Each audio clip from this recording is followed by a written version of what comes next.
going on? Welcome back. Today we unbox the largest thing of these that I have been unboxed so far. I have the Battlefield Warriors pack. This thing is huge.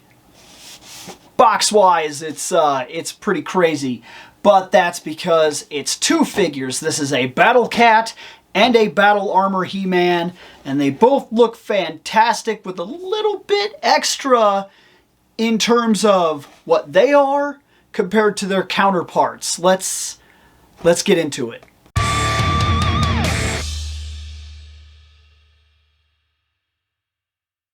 Like always, we're going to start with the packaging, and the packaging for this is, well, first off, it's huge. But every bit as impressive as every other battle pack, every other packaging in general from this line, and it is fantastic looking. I mean, it is fantastic looking. Is that not fantastic looking with the volcano and everything in the back? Look at this.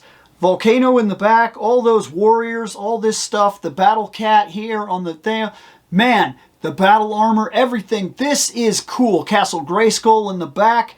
This is an absolute fantastic piece of artwork with a much larger scape that they were able to use, landscape in general, that they were able to use to create the artwork, which makes this almost one of the best pieces of art that I've seen so far. And that says something, because nothing that I've seen art-wise in the entirety of this collection has been bad.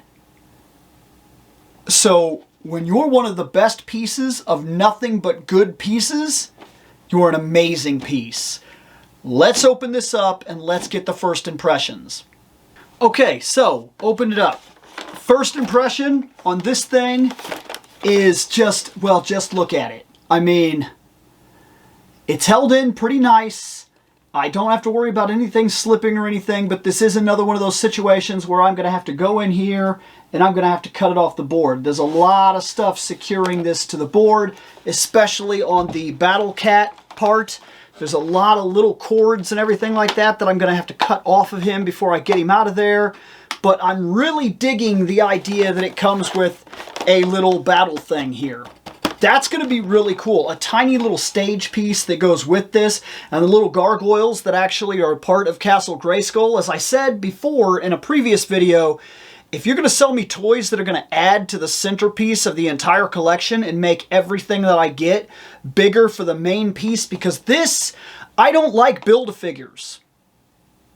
I'm just going to put that out there. I'm not a big fan of buying 6 or 7 figures, 3 to 4 of them that I don't even like, just so that I can get the one figure that you hid behind a paywall, basically. I want the Juggernaut. I don't want 4 of the different X-Men that I had to get the Juggernaut. I'm just making a reference in general. I actually don't remember what that line was. But then I don't get the Juggernaut because I didn't decide to spend that much money, because figures are nearly $30 a piece, if not more. This is a better way to do this. This is 1,000% a better way to do this. If you were to sell figures that then had add-on attachments, rock beds and things of that nature that would build around Grayskull, that's the way to do it. Because then if I don't want the figure, that's fine. But if I do want the figure, every figure I get has a little incentive inside of it that builds onto Castle Grayskull. And you might even get me to buy some of the lesser figures if some of those pieces are worth my time. I'm just thinking it's a better way to do this. And because what's one of the coolest things about Masters of the Universe? It's this thing right here. It's the castle. It's the centerpiece. It's the MacGuffin. It's the main series idea of play across the entirety. Everybody wants this. And I'm not just talking about me. I'm not just talking about collectors. I'm talking about every figure is loosely tied, at the very least, in terms of play, in terms of the way the game was designed, in terms of the idea of these figures. Everybody was after Castle Grayskull. So every single character, literally, should have a small tie to Castle Grayskull. They should. Why not? Then, if you have a kitchen table, if you're a kid and you have your kitchen table set up and you're going to play with your toys, what if Merman came with a little body of water? Not that it was actually water, but he came with like this little bitty articulated little lake thing.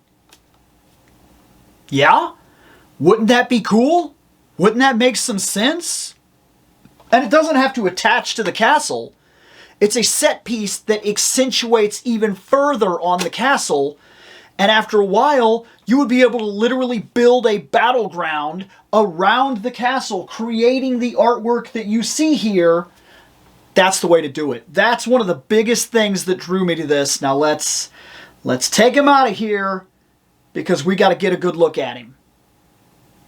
All right, here it is. This is cool, and this is exactly what they needed. They needed something like this to make Battle Cat his own cool thing, just like how in the last episode that we did for this on the unboxing, we showcased that Panther got the real fur and the regular fur. This is cool. This has battle damage. If you look right here, there's red areas where he's literally damaged. He's been cut during battle. This is just paint. It would have been a little cooler if they actually would have went in and chiseled that out a little more and actually gave him slight scarring, and that would have been really neat. Here it is a little bit, actually, when I feel it, but this is still just paint. But the armor is shiny, and that might not be like a huge deal, but it is pretty cool. And to go along with shiny Battle Cat, battle damaged shiny Battle Cat, we have battle damaged shiny He-Man, which is pretty cool, legit. Now, He-Man comes with his other hand, so if you wanted, you could put this other hand on him and then he would be the same way as the other He-Man. He comes with his power sword, which is fine because he does actually have his little sheath thing back there, so he has the little holster for the battle sword, which is cool because in terms of on Battle Cat, I prefer to have him with the axe, and because of the way he was boxed in there, his axe is perfect. It's a perfectly fine axe. There's absolutely nothing wrong with the axe. Unlike the other axe that we got that was broken. Remember that? Remember the broken axe? Remember the axe that just it was not good. It was like bent because of the way they put it in there? Not an issue this time. Not an issue this time at all, which, good. But this He-Man actually has the other battle hand, a gripping hand, so he could hold the sword and the axe at the same time if he really wanted to, and that in its own right is actually pretty cool. Now, we also got the two different little gargoyle guys, so let me get them here. There they are. So we got two little gargoyle guys that actually go on the battle set. They can go on the battle set, or like their actual purpose, they actually are part of Grayskull. They can actually go on to Grayskull, and that's really cool. Solid. Absolutely solid. Really, really cool. And this battle thing here, like I said, it may not seem like much, but that's really cool that I can put that on the side of Castle Grayskull and extend just how neat Castle Grayskull really is. So let's put the battle axe on him here. His hand holds it perfect. That's absolutely wonderful. They must have figured something out because, like I said, some of these other figures, I've been noticing that the hands are a little funny. I'm wondering if the hands went through a bit of a resculpt at some point, or if the weapons went through a slight resculpt to kind of fix that, because that doesn't seem to be happening with some of the new guys that I'm unboxing. He has battle damage here on his arm, some on his leg, some on his face, but let's talk about this. He came with a second head. Now, personally, I may actually like this head more. I know a lot of people wanted this. That was part of the reason for this, is people wanted this head. A lot of people, I heard, bought the Armor He-Man to get the other head. And I think this is the other Armor He-Man specifically that I'm talking about, but I think I like this head where he's screaming. But it doesn't have the battle damage. I still think I really like this. I think we're going to put this head on him. I think we're going to do that. So let's take a sword off here real quick. Let's pop his head off. Boop. Let's put the screaming head on. Did I get it? I got it. Yeah? I'm going to be sure. Okay, I think I got it. Up, down, woo! His head turns around. Exorcist stuff going on. Okay, lastly, he actually has a battle feature right here on his chest. So when he's a little closer, look, if you hit him in the chest, it gives him a battle damage. A single gash across the chest, something hammered him pretty bad. And then you get him again, and he has even more battle damage. So he actually gets torn up during combat. Now, personally, for me, the battle armor He-Man is that first step towards kind of having a King He-Man, as it were. So let's put him on Battle Cat now. We'll get him like this. We'll put his axe up, put his head down so he's screaming. He'll raise his shield a bit. And there, we have it. Cool. Simple pose, but it's everything that it needs to be. This is really solid. This is really cool. I like this a lot. This is an absolute stunning piece for what it is. I am legit excited to have this in my collection. All in all, a simple figure, but really, really cool. I actually do like this a lot. I think that he is absolutely phenomenal. I think I do like the screaming face. I think I like it because it's different. It'll help him stand out. So, oh my. So I have He-Man here, where he's done with the more original face, which is fine. We like the original face. It is cool. There's nothing wrong with it at all. Here, man, show your face. It does not want to autofocus on his face. There he is. So we've got the one with the original face. That's more closely to the original face. That's that broken axe. I put it on him because he has the full sword. He has the full sword of He, so that's pretty cool. So I just did that for him. And then I also have the other He-Man right here. And this He-Man has the other head sculpt that a lot of people were mad about, but I personally like it when his hair sits down around his head and whatnot. I don't hate this head sculpt at all. And the more I've looked at it, the more it's kind of grown on me even more since I did that episode. I really like this head sculpt a lot. And this is the He-Man that I personally keep on my Battle Cat normally. I like to have him with the axe, the shield. He's on the Battle Cat. I just think that works really well. But it might not be the worst idea. Now I'm dropping everything. Now I'm dropping everything. It might not be the worst idea to take this He-Man with now the screaming face, because it's just different. It's going to help him stand out instantly. He's going to be mad. He's going to be yelling. He's going to be damaged. He's got all this stuff going on for him. And I realized that I just took the face that's battle damaged off. Maybe. Who knows? Maybe I'll end up putting it on. Maybe it'll depend on where it goes. But I like the fact that I can take the shield off and have both the sword. So I can have the sword and the axe and the screaming and the leg cuts.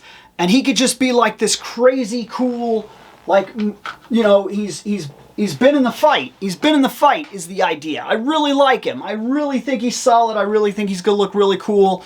I don't know where I'm setting all these up necessarily. Right now I'm building right here. But I'm finding out very quickly that these figures they take up space. This takes up space. So we have one more figure to open, and then it's on to Grayskull. Then it's on to opening the castle. And that's going to be important. Because I think opening the castle will remove the box, and I think it will create some space. And then I'll be able to put all these guys up and really have them posed and everything like that. And it also wouldn't be a bad idea, as soon as the castle's done, you know, we got to move on to opening Revelation and whatnot so that I can get those boxes out of the way. Basically, the more I open, the less boxes will be taking up space, the more I'll be able to put things on this shelf. And who knows, maybe we have no real choice. Maybe we're going to have to find them a spot on the main shelf. And that wouldn't be so bad. Personally, I don't believe it would be that bad. In fact, I half intend, if this keeps going the way it's going, that the Rangers, because I'm very particular about my Rangers, I buy very few Rangers. Only basically the stuff that really interests me, and mostly from the original Mighty Morphin. That's the era that I grew up in. It's the one I like the most. It's the Rangers I like the most. And in Zeo, my favorite ever is Gold Ranger. I have one or two of them already. I'm fine with that. And most of the time I don't buy Zords because I only really buy from one era of Rangers. No matter how much I liked them, that's just normally a thing for me. So if my Ranger collection is not really expanding, but my Motu is, maybe this stuff will get swapped. Maybe the Rangers will come over here to this shelf. But I don't know, because I already got the He-Man poster and everything, and I got the Wonder Woman and whatnot set up. Hey, that's part of collecting. That's part of collecting, is constantly deciding where you're going to put stuff, how you're going to arrange stuff, how things are going to look. And I haven't even unboxed everything yet, so this really is a massive work in progress. And this part of that work in progress is on the shelf now, and he is awesome. Later on.